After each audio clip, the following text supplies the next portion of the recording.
There are many lessons to learn from 2 Kings chapter 7. One that I think is important that the inspired Bible writers are trying to help convey to us is to show that Elisha, the successor to Elijah, is God's chosen prophet. And then just like Elijah, Elisha has God with him. That Elisha speaks by the power of God, and God makes it real. Let's give some context here. Israel's a crossroads of trade as well as conflict. And people wanted to control the land of Israel so they could control the trade routes. And we have in this case the Syrians who have been besieging the capital city of the 10 northern tribes of Israel called Samaria. It's a 3-year siege. Now, that's a long time to have an army surround your city, basically cutting you off from access to food. Water, they apparently had springs of water inside the city or cisterns where they stored water. But eventually the food runs out, and you get these horrible stories in 2 Kings chapter 6 where cannibalism is starting to happen because people are so famished.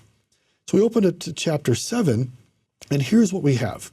Then Elisha said, "Hear ye the word of the Lord.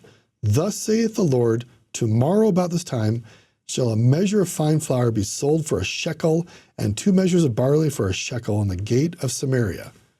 So the gate, as we've mentioned before, functions as the center of town, even though it's actually right at the outside of the wall for these ancient cities. It was kind of like the town square.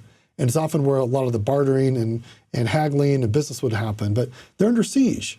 And who's going to spend that much money on food? And where are they going to get access to food? Now, you get this interesting story where a couple lepers are saying to themselves, we're going to die. Right? If we go inside the city of Samaria, the people don't like us because we have leprosy, we'll die by them. Maybe we should just turn ourselves over to the Arameans, the Syrians, who are actually surrounding the city, and either they kill us or they give us food to eat. So they go to turn themselves in at the camp of the Syrians or the Arameans. And what do they discover? The camp is deserted. According to the Bible, the invading army got spooked thinking that Egyptians and Hittites from the north and the south were coming to fight against the Syrians, and so the Syrians fled. And they left all their tents, all their food, all their weapons, everything. So these lepers started whining and dining and thinking, what luck for us. So somewhere in the middle of the night where they've been overeating and they have all this wealth, they're like, wait a second, we should go back into Samaria and tell our fellow brothers that the army's gone. So they do this. And they make their way back to town and they tell everybody, guess what?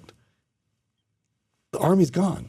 Now the king didn't believe them. The king actually of Israel is a little worried that he's being tricked by this invading army.